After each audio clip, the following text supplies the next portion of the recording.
Bismillahirrahmanirrahim. Elhamdülillahi Rabbil alemin. Vessalatu vesselamu ala hayri halqihi Muhammed ve ala alihi ve ashabihi ecma'in. Esselamu aleyküm ve rahmetullahi ve berekatuh. Azizler, sizler bilan Baxtiyor oila turkumidagi suhbatlarimizni davom ettirishdan g'oyatda mamnunmiz. Alloh subhanahu va taolo barchalarimizga bu ishni oson va manfaatli qilgan bo'lsin. To'y tugab, duo fotihalar bo'lib, kelin-kuyovlar o'zlariga ajratilgan xonalariga kirib, birga yashashni boshlaganlaridan keyin endi oila haqiqiy ma'noda yuzaga chiqqan bo'ladi. Musulmon jamiyatida yangi bir oila qurilgan bo'ladi. Ana endi kelin-kuyovlar er-xotin bo'lib, birgalikda oilada hayot kechirishni boshlaydilar. Haqiqiy oilaviy hayot ana o'sha nuqtadan boshlanadi. Oila ham kichik bir jamiyat. Dastlab 2 kishidan iborat bo'lgan bo'lsa ham, keyinchalik ular katta oila doirasiga, ota-onalari, qavmi qarindoshlari doirasiga qo'shiladi.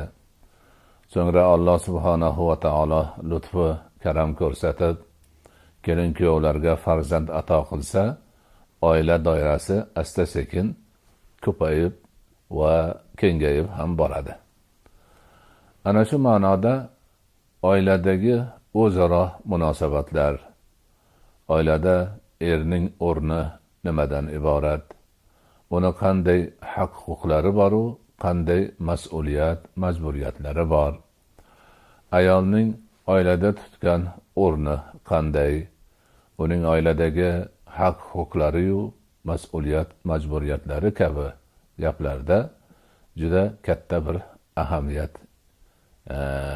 bor.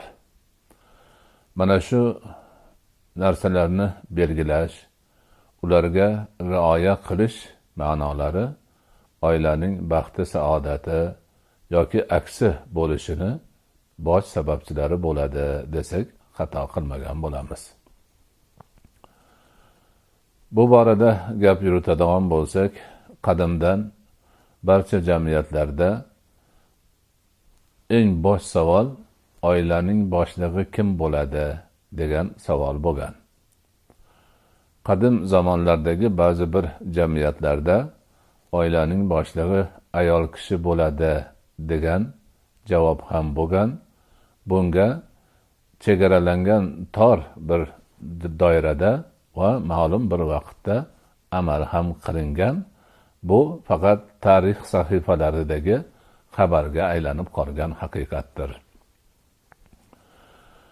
Boshqa bir zamonlar va makonlar, jamiyatlarda oilada er-xotin teng huquqlidir degan umumiy gap tarqalib qolgan. Bu ham demak ma'lum bir doiradagi, tafakkurdagi insonlarni oila bo'yicha o'zlari joriy qilgan hukm deb qabul qilinadi. Bu hozirgi kunda ayniqsa islomdan bexabar bo'lgan xalqlarda keng tarqalgan gaplardan bittasi hisoblanadi. Musulmon xalqlar uchun esa bu masalani javobini Alloh taoloning o'zi yechib bergan. Alloh subhanahu va taolo Qur'oni Karimda marhamat qilib aytadi: Auzu billahi minash shaytonir rojim. Bismillahirrohmanirrohim. Ar-rijalu qawwamuna 'alan nisa bima faddalallohu ba'dahum 'ala ba'd va bima anfaqu min amwalihim. Erkaklar ayollarga rahbardirlar. Alloh ulardan ba'zilaridan fazillik qilib qo'ygani uchun va mollaridan, ya'ni erkaklar mollaridan sarflaganlari uchun. Ushbu oyati karimani hukmiga muvofiq musulmon oilada rahbar bo'ladi. Uning rahbar bo'lishini ikki sababi bor. Bittasi Alloh bergan fazl yuzasidan. Ikkinchisi esa oila qurish va oila tutishda barcha sarf xarajatlar, nafaqalar uni zimmasiga yuklanganligi uchun. Alloh bergan fazl deganda Alloh erkakka alohida, ayolga alohida fazl berib qo'yganligini eslab o'tishimiz kerak. Bu yerda erkak fazlligi, ayolning fazli yo'q degan ma'no mutlaqo bo'lmasligi kerak. Alloh taolo erkakka, erkaklikka xos fazillarni bergan. Bu erkakning tana tuzilishida, kuchi, quvvatida, sabr bardoshida, og'irliklarni ko'tarishida va boshqa demak xususiyatlar, erkaklik xususiyatlaridagi fazil bo'ladi. Alloh taolo ayollarga ham o'zlariga yarasha fazilni bergan. U fazilga erkaklar umuman sazovor bo'lishlari qiyin narsa. Yumshoqlik, latofat, mehr ko'rsatish ma'nolari va shunga o'xshagan ayollarni o'zlariga xos erkaklardan ustun qilib turgan fazillari bo'lib, ana o'sha fazillari bilan ayollarning ayolliklari yuzaga chiqadi, latofatlari yuzaga chiqadi, erkakdan bir muncha narsalarda afzal bo'lib turadilar. Ana o'sha erkaklik fazillari va ayollik fazillarini oladigan bo'lsak, erkaklik fazillari oilaga rahbar bo'lish mas'uliyatini ularni zimmasiga yuklaydi. Bundan bizi dinimizdagi oilaga rahbarlik deb atalmish mas'uliyat erkaklarda bo'lishini ko'rsatadi va bu erkaklarni jabr sitami, xohlagan narsasini istaganicha qilishi, qo'l ostidagilarga istagan muomalasini qilib, o'zi xohlaganicha yurishi kabi jabr sitam, zulm, istibdod ma'nosidagi rahbarlik emas, balki oila va uning a'zolarini mas'uliyatini ko'tarish uchun yuklatilgan majburiyat deb anglashimiz kerak. Musulmon erkakni oilaga rahbar bo'lishini. Musulmon erkak oilaga rahbar o'laroq oila a'zolari eng avvalo ayolini nafaqa bilan ta'minlaydi. Ya'niki uy-joy, kiyim-kechak, oziq-ovqat va yashashga ketadigan barcha sarf xarajatlarni erkak oila rahbari o'laroq o'z zimmasiga oladi.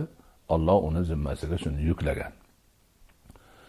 Shuningdek, oilani himoya qilish, kerak bo'lsa oila va oila a'zolarini sharafi uchun o'zini qurbon qilish kabi erkaklarga xos kuch-quvvat, sabr, matonat, bardosh, og'irlikni ko'tarish kabi xislatlarga xos vazifalarni yuklatilib, endi sen oila rahbarisan, shularni bajar deyilgan.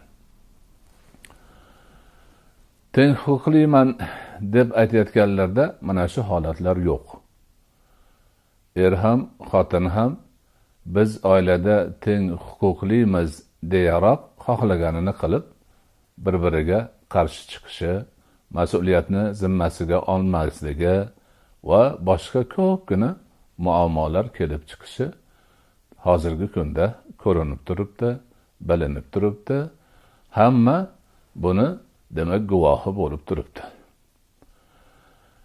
Bizi dinimizda esa har kim o'zini nimadan mas'ul ekanligi, vazifasi nimadan iborat ekanligini o'zi tanlab olgan emas yoki boshqa taraf bergan emas, balki hammani ustidan turadigan Alloh taoloning o'zi erkakni, ayolni erkak ayol qilib yaratgan zotning o'zi erkak nimalarga imkoni borligi, nimalarga imkoni yo'qligini e'tiborga olib, ayolning nimalarga imkoni boru, nimalarga imkoni yo'qligini e'tiborga olib, o'zi vazifalarni taqsimlab bergan. ana bir oilada er xotin bo'lib yashayotgan erkak ayollar Alloh ularga taqsimlab bergan vazifani sharaf bilan ado etib borsalar, oilalari baxtli bo'ladi, saodatli bo'ladi, xayrli, barakotli bo'ladi. Ana shu bilan birga yana erkak ayollar oilada birga yashar ekanlar, oilani umumiy mas'uliyati ikkovlarga tushishi bor. Oiladagi umumiy holatni yaxshilash ma'nosidagi o'zaro munosabatlarni olib borish ma'nosida bular sherik bo'ladilar.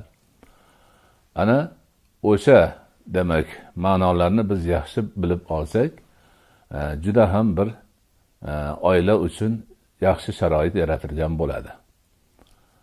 Avvalgi demak holatlar, ya'niki islom ko'rsatmalariga zid bo'lgan holatlardan kelib chiqadigan barcha noxushliklar, nojamliklar, oiladagi demak kelishmovchiliklarni bartaraf qilish ishlarida mana shu ma'lumotlar demak foyda beradi. Erkakni musulmon oilada rahbar bo'lishining ikkinchi sababi, Qur'oni Karimdagi oyatdagi kelgan sababi, erkak kishini demak moliyaviy sarf xarajatni barchasini uni zimmasiga yuklatilganligi uchundir. Oila qurish uchun ketadigan sarf xarajatlarni barchasini ham erkak qiladi. Bu sarf xarajatlar sovchi yuborish, sovchini yo'l kirasi, sovchi olib boradigan sovg'a salomni sotib olish uchun kerak bo'lgan mablag' kabi narsalardan iborat bo'ladi. Keyinchalik ham oila qurish va oila tutish bo'yicha qilingan barcha sarf xarajatlar, qilinadigan barcha sarf xarajatlar oila rahbari bo'lganligi uchun erkakning zimmasiga yuklatiladi. Bunga kelinga beradigan mahr ham kiradi, kelinning nafaqasi ham kiradi. Buni avvallari ham aytib o'tdik, keyin ham inshaalloh aytib o'tiladi. Nafaqa deganda kelinni turar joy, kiyim-kechak, oziq-ovqat va hayot taqozolari uchun ketadigan barcha sarf xarajatlar bilan ta'minlash ma'nosi ko'zda tutiladi. Mana shu haq-huquqlarni aynan belgilab berilishi siz bilan biz mo'min musulmonlarni saodatimizdir. Ana shunda bir-biri bilan talash bo'lmaydi. Bir-birini ishiga aralash ham bo'lmaydi. Sen uni qilishing kerak, men buni qilishim kerak degan tortishuvlar ham bo'lmaydi. Hammani, har bir shaxsni, erning ham, xotinning ham vazifasi ma'lum. Bu vazifa shariat tomonidan yuklatilgan vazifa. Ana o'shaning uchun shariatimiz menga erligim uchun mana shu narsalarni mas'uliyat qilib yuklatgan. Men bu mas'uliyatimni sharaf bilan, to'g'ri va sidqi tildan, yaxshi niyat bilan amalga oshirishim kerak deb yashayotgan er, ana shu mas'uliyatni ado etish uchun xizmat qilayotgan er, demak har bir qilgan narsasiga ajr oladi, savob oladi va oilasi baxtli, saodatli bo'ladi. Shuningdek, ayol ham men oilaning ayoli o'laroq menga shariat yuklatilgan vazifalarni bajaryapman. Oiladagi vazifamni sharaf bilan ado etishni yaxshi niyat bilan olib boryapman deb ixlos bilan o'zini oiladagi ayollik vazifasini bajarar ekan, ana shu vazifani bajargani uchun o'ziga obro', oilasiga tinchlik, baxt, saodat kelishi bilan birga haligi ayolga Alloh taolo tarafidan ajr, savob yozilib boriladi. Bu degani mana shu ko'rsatma asosida yashagan erkak ayollarning bu dunyosi baxtli, saodatli bo'ladi va shu bilan birga oxiratning baxti uchun, oxiratning saodati uchun ajr savoblarni ham jamg'arib borishadi deganidir. Ushbu haqiqatlarni har bir oila, har bir erkak, har bir ayol chuqur anglab yetishlari, ularga ishonchi komil bo'lishi va o'sha taraflar asosida yashab borishlari kerak bo'ladi. Inshaalloh kelajak suhbatlarimizda erning, ayolning har birining alohida vazifalarini bir aytib o'tishga harakat qilamiz. Alloh subhanahu va taolo barchalarimizga oiladagi vazifalarimizni yaxshilab anglab olish va o'sha anglangan diniy ta'limotlarga ixlos bilan amal qilishni nasib etsin. Va axiru da'vauna alhamdulillahi robbil alamin. Vassalamu alaykum va rahmatullohi va barakatuh.